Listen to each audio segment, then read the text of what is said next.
नमस्कार, हर खबर देख रहे हैं आप। मैं हूं आपके साथ सृष्टि शुक्ला। रुक करते हैं खबरों का। मुख्यमंत्री मनोहर लाल झज्जर पहुंचे, जहां उन्होंने जिले को 178 करोड़ से ज्यादा की सौगात दी है। इसके साथ ही उन्होंने स्वामी ओमानंद सरस्वती संग्रहालय का भूमि पूजन किया और बहादुरगढ़ बस स्टैंड बहादुरगढ़ में अधिकारियों के लिए आवासीय कॉलोनी, गांव कसार और जखौदा में राजकीय विद्यालय के लिए भवनों का उद्घाटन भी किया। आपको बताते चले, सीएम मनोहर लाल ने झज्जर गुरुकुल कॉलेज के वार्षिक उत्सव में वो पहुंचे थे। सीएम मनोहर लाल ने कहा कि विज्ञान का विस्तार हो रहा है, हम अंतरिक्ष तक जा रहे हैं, लेकिन विज्ञान के साथ चरित्र निर्माण के लिए गुरुकुल भी जरूरी है। पीएम मोदी ने नई शिक्षा नीति लागू करने का लक्ष्य रखा है। योग हमारी लोक भाषा नई शिक्षा नीति का हिस्सा है। हम 2025 तक नई शिक्षा नीति लागू करेंगे। इसके साथ ही सीएम ने गुरुकुलों को मिलने वाली राशि बढ़ाने की भी घोषणा कर दी है और साथ ही साथ उन्होंने गुरुकुल के पुनर्द्वार के लिए 51 लाख रुपए की घोषणा भी करी है। 4 तस्वीरें आपकी टीवी स्क्रीन पर आपको दिखा रहे हैं। संग्रहालय का भूमि पूजन किया है मुख्यमंत्री मनोहर लाल ने। शहीदों की वीरांगनाओं का सम्मान भी उन्होंने किया और साथ ही साथ गुरुकुल महाविद्यालय का उन्होंने जायजा लिया और स्मृति वन का शिलान्यास उन्होंने किया है। गुरुकुल महाविद्यालय के वार्षिक उत्सव में मुख्यमंत्री मनोहर लाल पहुंचते हैं और ऐसे में उन्होंने गुरुकुल के पुनर्द्वार के लिए 51 लाख रुपए की घोषणा कर दी है।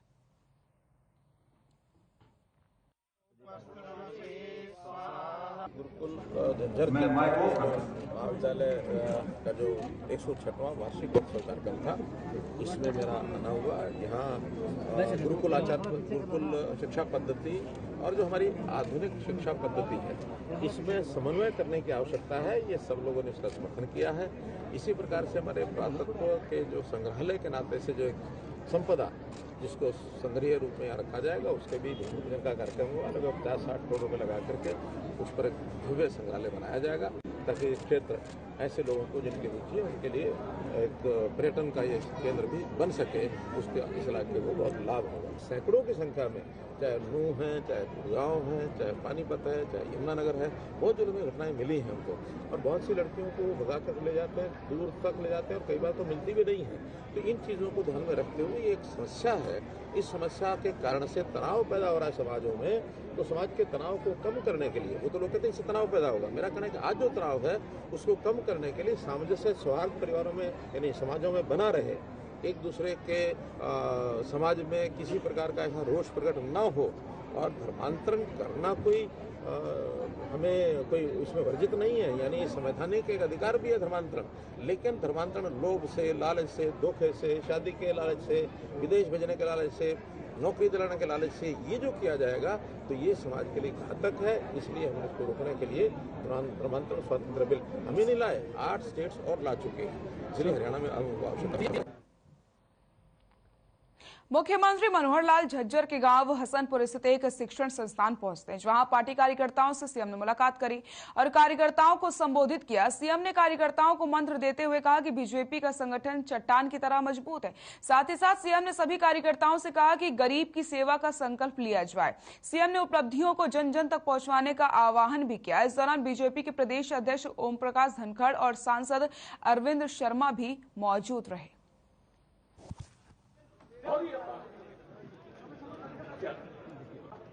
जैसे मैंने बताया कि योजनाएं जो बढ़ती थी उसका लाभ लेने के लिए जिसको नहीं जरूरत हो वो दौड़ पड़ता था, मैं ले आऊं जाके और लेके सबको अपनी जेब में डालूं।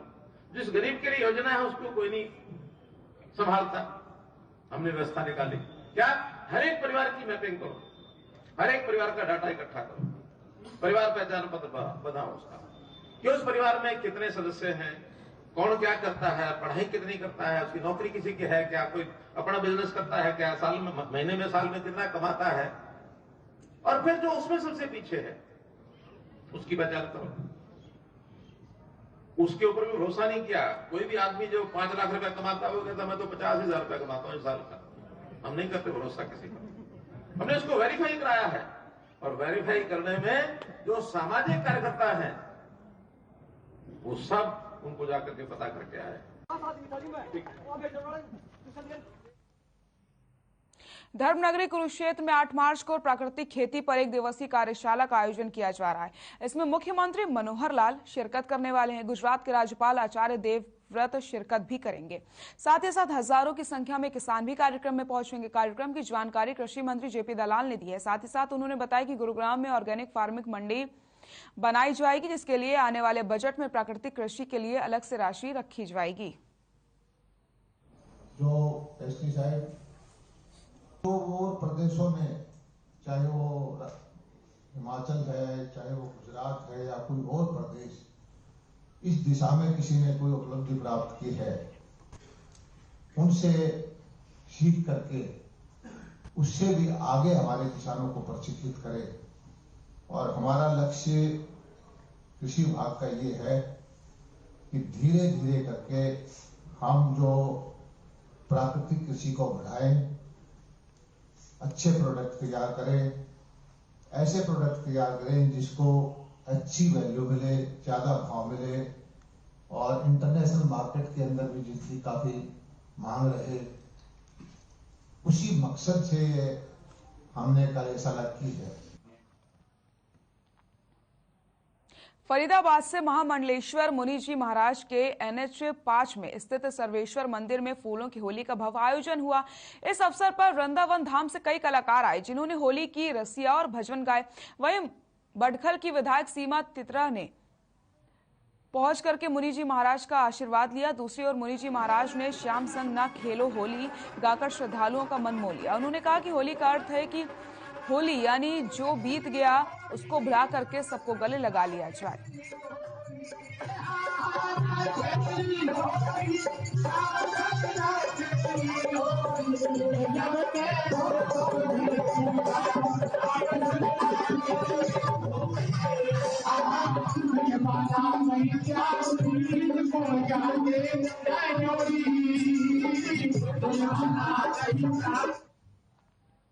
खबर गुरुग्राम से है, जहां डेरा सच्चा सौदा का 33वां महासफाई अभियान शुरू हो गया है। साथ ही साथ इस अभियान में लाखों श्रद्धालु देश विदेश से पहुंचे।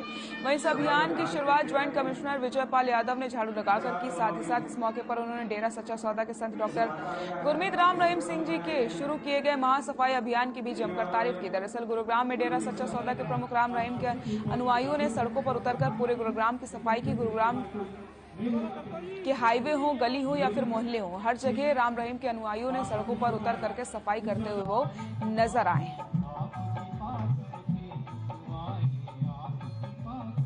ये जो है साफ सफाई करना है, गुरुजी की शिक्षाएं हैं। इससे पहले भी 31वां सफाई महाअभियान है और बहुत सारी बीमारियां, बहुत मतलब इतना जो है गंद उठाया है, इससे जो है वातावरण शुद्ध जरूर होगा। आपके बाबा यहाँ पर रुक गए थे फरलो, इसलिए दर्शन करने आए।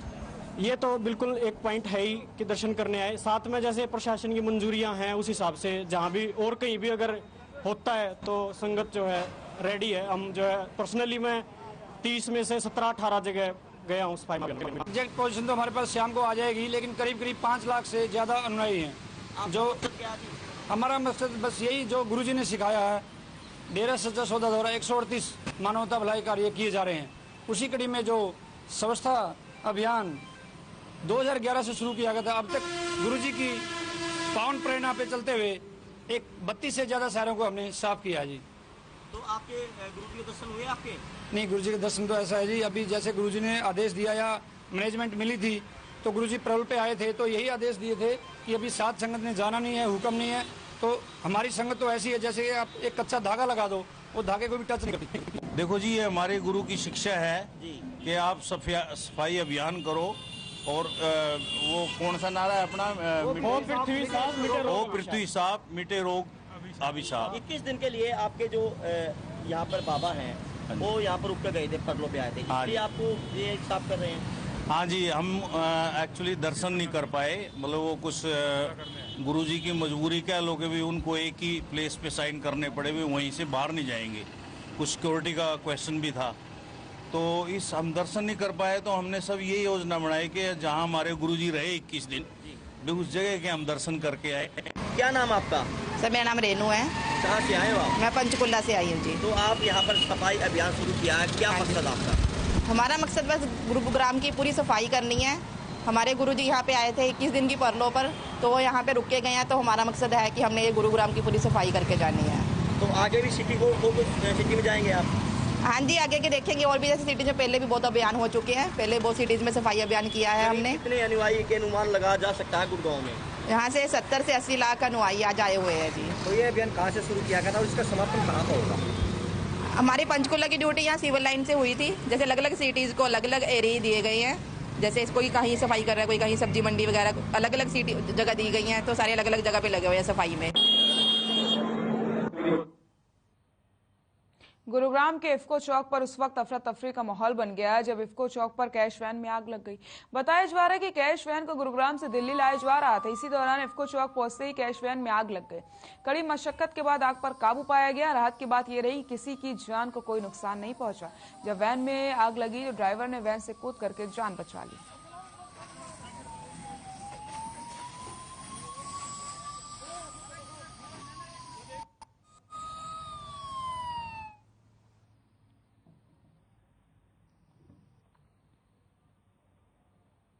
हरियाणा में 9वीं और 11वीं परीक्षाओं की तारीखों का ऐलान हो चुका है। 9वीं और 11वीं परीक्षाएं 17 मार्च से शुरू होंगी।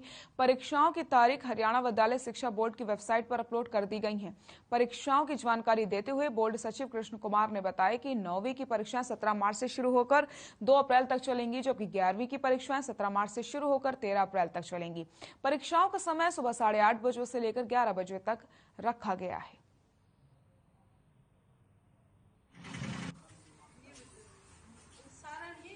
विद्यालय स्तर पर ली जाने वाली कक्षा 9वीं और 11वीं की परीक्षाएं 17 मार्च से आरंभ हो रही हैं। इनकी डेट शीट बोर्ड की वेबसाइट www.bsch.org.in पर उपलब्ध है।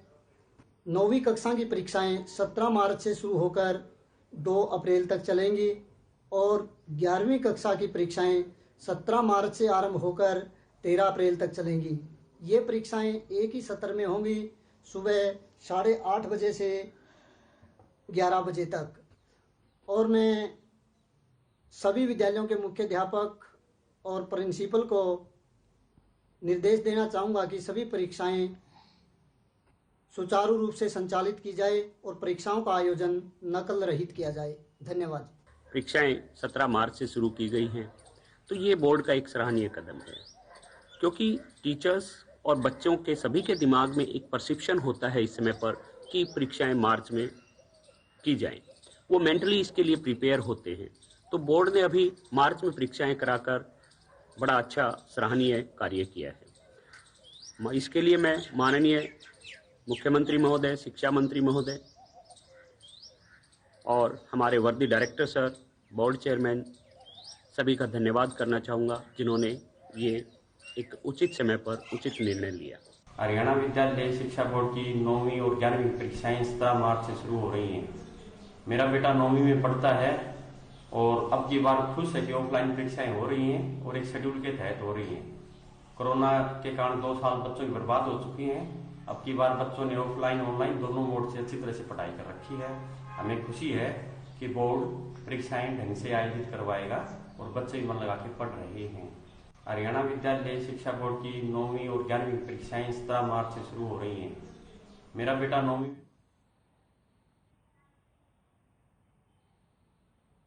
तो खबरों में फिलहाल के लिए इतना ही और सीधे आपको